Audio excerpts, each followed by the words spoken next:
Welcome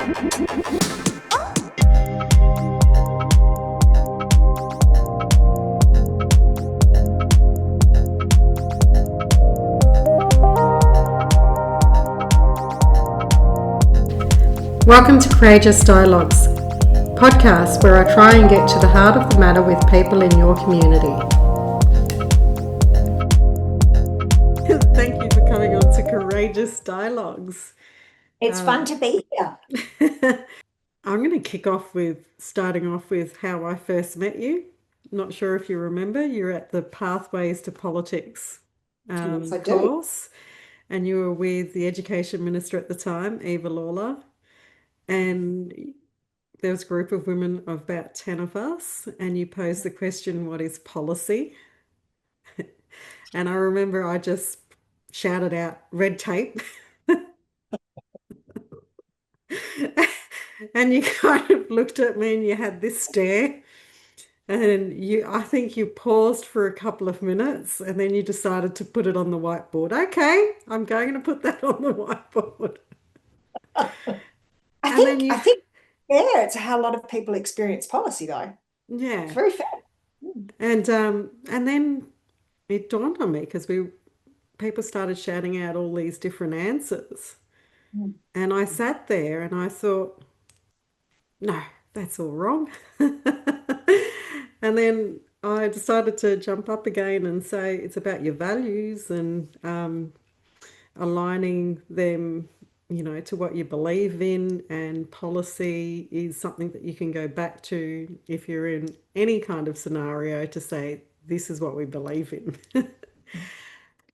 And then a few weeks later, I was the advisor to the Education Minister. My first gig in politics, deep in legislation, reforms, bilaterals. And I'm reading your book and I've read it twice now. And all I'm thinking is, where was this book a couple of years ago? I've had a few people say that to me, Tanya. I've had a few people say that. Yeah. Yeah. So, Rollercoaster, Yeah. how to be a bloody good policy advisor. Indeed. And it's really important, right? Because I was looking up the other day, Tanya, as you know, when we count the number, and I'm just going to talk about government here, I'm not talking in the private sector or in Aboriginal community controlled orgs, for purpose NGO. When we count the number of public servants, we don't count them beyond main categories of administrative officer or executive officer or something along the lines of senior bureaucrat. It's not drilled down into what those different admin type officers would do, etc., etc. But there's over 2 million public servants across Australia, all types of government, right? And if you think, and I'm just really taking this probably to the lowest possible that I think would be plausible. If you think that only 10 to 20% of those I think it's just under 2.5 million public servants work directly in policy, that's a lot of people who are writing about your and my and everybody else listening to this podcast professional life, personal life, and their private life. And that's really going at the sort of the narrow end. I think it's a lot more. It's really important. And you're right. I think a lot of people don't even know they're writing policy when they're writing something. And through my experience now, as I write things, I'm like, oh, this is another policy. So I was very green. I'm not going to lie. Second day in, I had a phone call at 7 o'clock in the morning from someone from Jason Clare's office saying, this is so-and-so from Jason Clare's office. And I'm like, I don't care who you are. Who is this Jason Clare? And why do you have my number? And then soon after, I had every politician's picture up on my wall with their phone numbers. Very interesting. What is policy? You put some explanations in the book that for me really honed in home going, okay. And for about a couple of weeks, I did try and do that task to Mm. find something that wasn't actually directly or indirectly impacted by policy. It's really hard, right? Hmm. I haven't I haven't found anything, and I often do this if I'm, doing public speaking or even if I'm running a course, or I'm just, say, doing a masterclass around policy. I put out the challenge to find one part of your life that is not impacted directly or indirectly by policy. And lots of people will come up with ideas, and you can unthread it, and it's absolutely going to be impacted by policy. Like the clothes that you and I are wearing right now are impacted by policy, where they're going to source the fabrics, the cottons, who's going to make them, where are they going to be made, how much people are going to be paid who are making them, what conditions are they working in, etc., etc., etc. Like everything. And when I said, even our private lives, there's policy between the sheets, which is kind of terrifying, but there is. And it's everywhere. And I think that's been one of the challenges in defining what is policy. And when you read, and I say this respectfully, policy textbooks and handbooks that are top shelf, absolutely top shelf, and I read those definitions, it hurts my brain, and I still really don't know what it is. It's a bit like when you look up the dictionary and you look up neurosurgeon, it says that somebody who operates on somebody's brain, and you go, okie dokie, I just don't really know what that entails. And I think that's possibly a better definition instead of going into all the detail, but it's something that catches us up all the time. Quite simply, policy is a change. That's the short version. The long version is policy is a change that takes people or people and things from where they are now to where a government or an organisation wants them to be, right? So you've got these two anchors, the now and what good, often we refer to as what good looks like, or what is that future state that we're trying to create. And the change between those two anchor points is policy. Mm. And at the very beginning, you spoke about policy being aligned to values, and that's absolutely correct. And we will see different values displayed in policies, but policy is a vehicle of change every Yeah. single time. Somebody asked me once, they said, but what about a policy that's been in place for a long time? Surely it's not changing things anymore. I think it still does. If we think about a travel policy, where if you're a staff member of an organisation, you still have to go through a process to get approval, not only to do the travel, but all the things that you have to do so that, the travel that you're doing is accountable and transparent, etc. You're still going from a now to the preferred state, and the Mm. policy is driving that. Yeah, I did actually have some notes. Actually, can I read them out? Because you You do can read actually out your talk about notes. people. So, policy is about people. We need to care about how people will be impacted by the policies we are working on. Don't be afraid to challenge the status quo. Working in policy is a privilege. Make it better, make it count.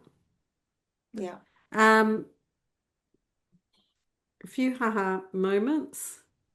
Make it good. count. Challenging people. That is quite challenging, quite exhausting. You mentioned in the book to be kind to yourself. Why Yeah. is that important?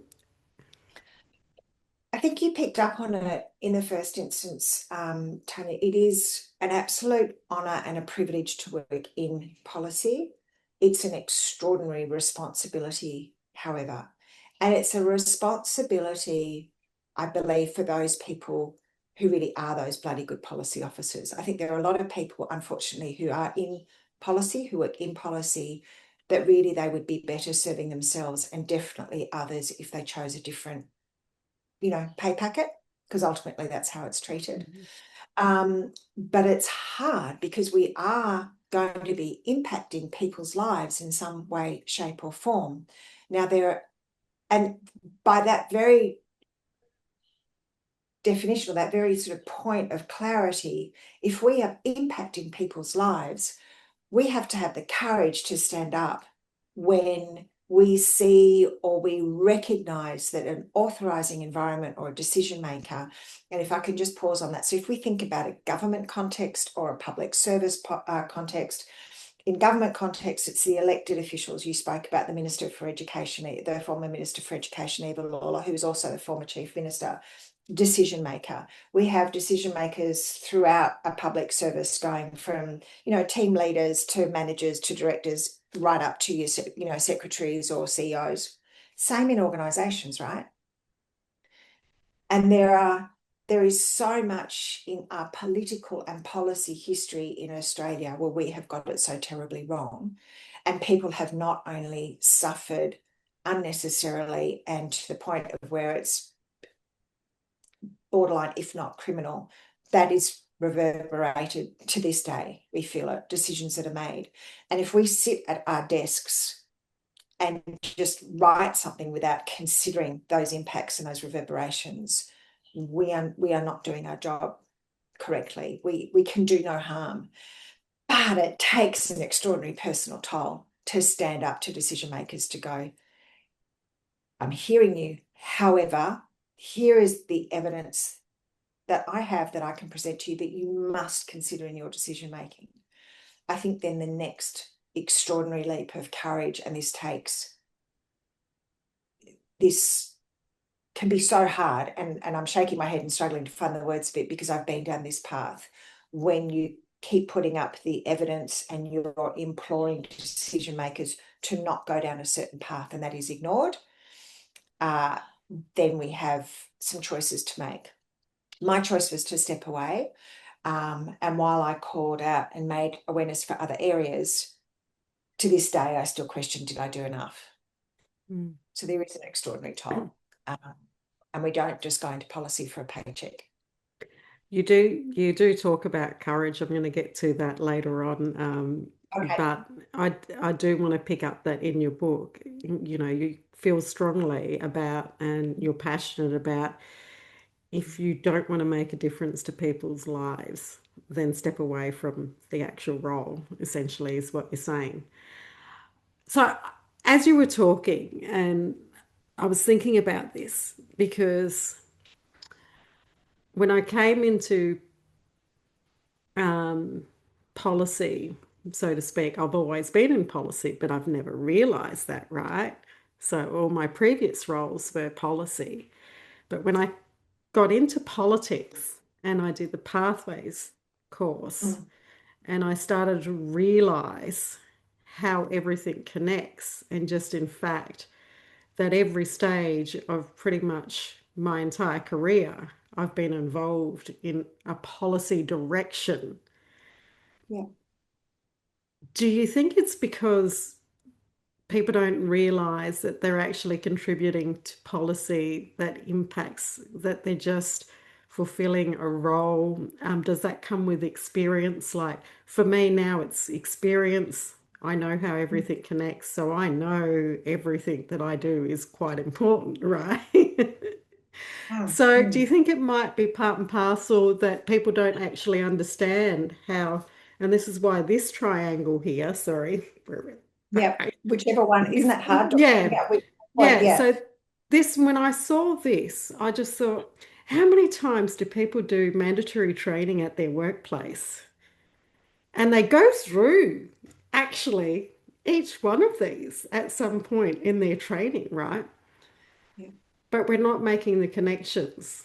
Mm. And I say when we're not making, I'm just assuming that everyone's not making the connections. I know I didn't make the connections. But you've got the four public policies, and then you've got the legislation and regulation. And the connect there, for me, your book was just like, and when I say I really loved your book, because when you connected everything in the simple way, not like the policy books that you were talking about previously, I was like, that's why I'm exhausted when I'm Yeah. having to challenge people with their thinking, or even if I get put forward when you say what WF moments, right? And I just think, okay, and then I have to pause and I'm doing your activities. What is my bias here? What is my assumption? Okay, then, run through the activities. And quite often, you might find that actually they may have been onto something, but it was those, my experience that has automatically assumed, for instance, no, it can't be done, or, and then pulling back or challenging people to say, have you thought Mm, about that a little bit more? mm. So, do you think it might be the lack of understanding of the connect? I think there is certainly a component of that, Tanya, that people will go through a career um, called policy or something else, because there are lots of different titles. And as you so correctly say, there are a lot of people who are working in policy and directly on the policy tools without realizing it. When I asked people that question that you said that I asked at Pathways to Politics, which is just a fabulous program, and I'm involved again this year, which I'm really excited about. Um, often I hear, it's rules, it's regulations, it's, what you can do and what you can't do. As you said, it's a whole lot of red tape. It's really interesting, the different definitions. And I think that talks to people's experience of policy. And often, I was having a chat with somebody the other day who's in the IT sector, and he asked me what I did. And when I told him, he said, "Oh, so you work in HR?" And I said, "Oh, no, but there's a lot of policy around HR." But that was his understanding of what policy was. The other night, I was at a networking event and somebody said, "Oh, so your work is work health and safety." So they're aligning it to something that they're aware of, or perhaps they've had a deeper contact with. But I think many of the policy courses that are around, I'm not sure. And I say this cautiously because clearly I don't know all of them. I've been involved with some absolutely fabulous ones. I participate as a learner that have just been like, you have got this spot on. But I think I don't think that there is a shared understanding of that simple approach to policy, which doesn't narrow you into a type of policy. And that triangle that you got behind you, I remember the first time I saw the policy triangle, I thought, why are people trying to wedge us into this thing? But as you said at the beginning, it's the relationships between it. And I think a thing I love about policy, particularly public policy in this instance. So public policy is the policy that governments make, regardless of, Commonwealth, Australian or federal government, whatever people prefer to call it. It's got those three names, and sometimes they're used interchangeably and sometimes they're all stuck together in one go. State and territory and local government, so council policy, that's a realm of public policy. But from a government public policy, Commonwealth or Australian or federal, state and territory, it's public policy that lays the groundwork for our legislation. We don't have legislation first and then public policy. So in the Mm, book, I talk about it for a fleeting moment. Public policy is the alpha P, right? And it is because, in your experience working in ministers' offices, a government will come up with a policy idea, but then they need to leave that idea with the people who really understand and know how to develop policy to bring that policy alive. And sometimes that may require legislation, doesn't always require legislation, but if it does, if something is to be enacted in law, or perhaps a law is going to be changed, let's say something simple, the speed limit on the Stuart Highway, that's had a few changes, how mm, fast or slow one should go, that requires changes to legislation. It comes from policy. We need to understand what is the now, what do we want it to be, and then what is that change that we're going to drive. But I think we need to enhance, and my purpose for writing Rollercoaster is, how do we provide something, or how can I provide something that takes from all of my learning, my experiences, the good, the bad, the ugly, and everything in between, to give something that's practical and easier. I appreciate there's stuff about the Constitution in there that, that's can hurt your mm, head a bit.